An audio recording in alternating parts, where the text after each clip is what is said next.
এশক দেখেন তাদেরকে কি পরিমাণ আমার নবীর দরবারে যখন বিক্রি হয়ে গেছে, তাদের ইমানের আমলের তাদের হাইট দেখেন কি পরিমাণ হায়া তাদের ভিতরে।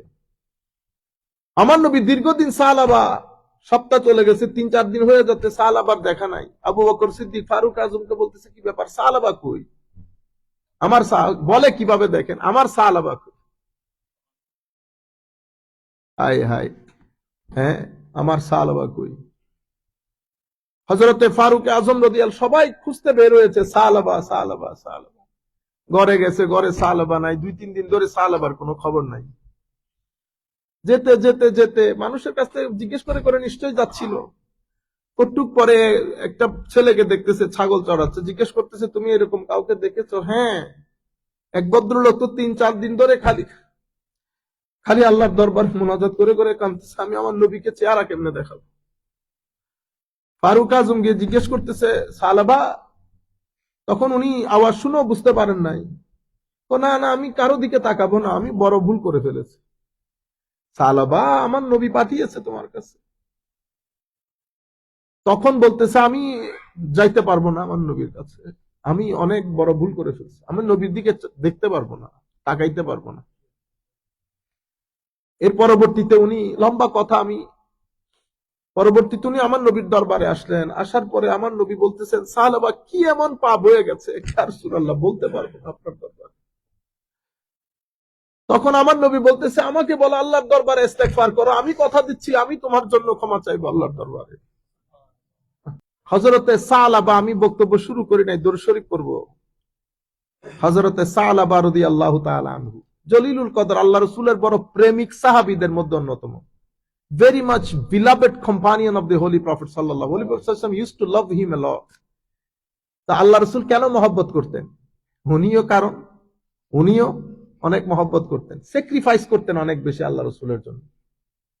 হায় হায়, একদিন উনি আল্লাহর নবীর দরবারে আসতেছিলেন। তখনকার যুগ তো আর এরকম বড় বড় দালান কোঠা এরকম তো ছিল না, মানুষের কাছে আলাদা বাথরুম ছিল না। আপনারা আমাদের ব্যাক হোমও যদি খেয়াল করেন, এক সময় আমাদের মহিলারাও তো পুকুর ঘাটের মধ্যে কোনো এরকম ঘাট দেওয়া ছিল না। তো এক ভদ্র মহিলা ভিতরে গোসল করতেছেন, উনি খেয়ালও করেন না, উনি দেখতে নজর পড়ে গেছে। হায়, হারামের দিকে কেমনে আমার নজর গেল, উনি আর আল্লাহ রসুলের দরবারে আসতে পারেন নাই। আমি এটাকে এশক বলতেছি, মহব্বত। একে তো আল্লাহর ভয়, দ্বিতীয়ত আমি আমার নবীর দিকে আবার কেমনে তাকাবো এই চোখ দিয়ে। এই ভিতর ওনার ভিতরে মানে একটা তুলপার শুরু হয়েছে। উনি আর আল্লাহ রসুলের দরবারে আসেন নাই। উনি একেবারে, আমরা বলি না চোখ যেদিকে যায় সেদিকে চলে যাব, উনিও চোখ যেদিকে যায় সেদিকে চলে যাচ্ছে। পাহাড়ে একেবারে পাহাড়ের দিকে চলে গেছে, দুদু মরুভূমি।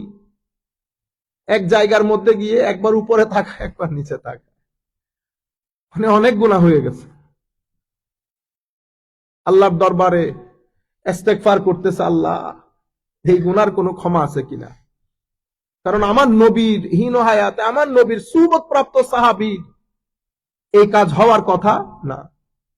এশক দেখেন তাদেরকে কি পরিমাণ আমার নবীর দরবারে যখন বিক্রি হয়ে গেছে, তাদের ইমানের আমলের তাদের হাইট দেখেন কি পরিমাণ হায়া তাদের ভিতরে। আমার নবী দীর্ঘদিন সাহাবা, সপ্তাহ চলে গেছে, 3-4 দিন হয়ে যাচ্ছে, সাহাবার দেখা নাই। আবু বকর সিদ্দিক ফারুক আজমকে বলতেছে কি ব্যাপার, সাহাবা কই? আমার বলে কিভাবে দেখেন আমার সাহাবা কই? হাই হাই, হ্যাঁ, আমার সাহাবা কই?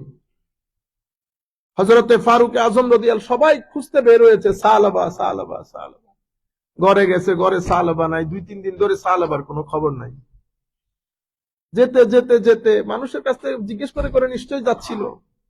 কটুক পরে একটা ছেলেকে দেখতেছে ছাগল চড়াচ্ছে, জিজ্ঞেস করতেছে তুমি এরকম কাউকে দেখেছো? হ্যাঁ, এক ভদ্রলোক তো 3-4 দিন ধরে খালি খালি আল্লাহর দরবার মুনাজাত করে করে কাঁদতেছে, আমি আমার নবীকে চেহারা কেমনে দেখাবো? ফারুক আজম গিয়ে জিজ্ঞেস করতেছে সালাবা, তখন উনি আওয়াজ শুনেও বুঝতে পারেন নাই। না না, আমি কারো দিকে তাকাবো না, আমি বড় ভুল করে ফেলেছি। সালাবা, আমার নবী পাঠিয়েছে তোমার কাছে।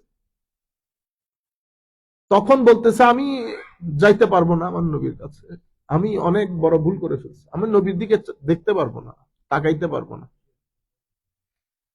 এর পরবর্তীতে উনি লম্বা কথা, পরবর্তীতে উনি আমার নবীর দরবারে আসলেন। আসার পরে আমার নবী বলতেছেন, সাহাবা কি এমন পাপ হয়ে গেছে ইয়া রাসূলুল্লাহ, বলতে পারবো না আপনার দরবারে। তখন আমার নবী বলতেছে, আমাকে বলো আল্লাহর দরবারে ইস্তেগফার করো, আমি কথা দিচ্ছি আমি তোমার জন্য ক্ষমা চাইবো আল্লাহর দরবারে। পরবর্তীতে উনি এক চিল্লানি মেরে বেহুশ হয়ে গেছেন। এর কিছুদিন যেতে না যেতে এই এই অবস্থার মধ্যে পরে আল্লাহ রসুল জানতে পেরেছেন, এই অবস্থার মধ্যে একদিন উঁচু করে আওয়াজ করে শহীদ হয়ে গেছে, মারা গেছে।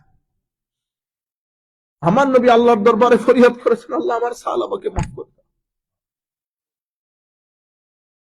আমার আল্লাহ সাহাবাকে শুধু মাফ করেন নাই, আমার নবীর মাধ্যমে যখন মাফ হয়, শুধু মাফ হয় না, আরো অনেক কিছু হয়। আমার নবী বলতেছেন, সাহাবার জন্য তোমরা কবর খোদো। যখন সাহাবায়ে কেরাম তারা ব্যারিয়াল ফিনারেলের জন্য রেডি হচ্ছে, প্রিপারেশন নিচ্ছে, কবর কোথায় করতেছে, আমার নবী বলতেছেন, আমি পা রাখার জায়গা নাই, আমি বুঝতেছি না আমি কোন রাস্তা দিয়ে যাব।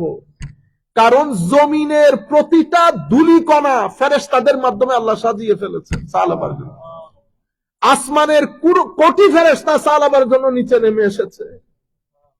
আমার নবী বলতেছেন, আমি পা রাখার জায়গা নাই, আমার সাহাবার ইস্তেগফারকে আমার আল্লাহ সেই পর্যায়ে গিয়ে কবুল করেছেন। আমার ভাই, ইস্তেগফারের মধ্যে যখন ইশক, মোহাব্বত, খৌফ, খশিয়ত, ওয়ারা, তাকওয়া, ইখলাস সবকিছু একসাথে হয়ে যায়, তো আপনি এদিকে আমার আল্লাহকে ডাক মারেন, আল্লাহ, আমার আল্লাহ উপর থেকে ডাক মারেন, বান্দা বল কি বলবি, বান্দা বল কি বলবি।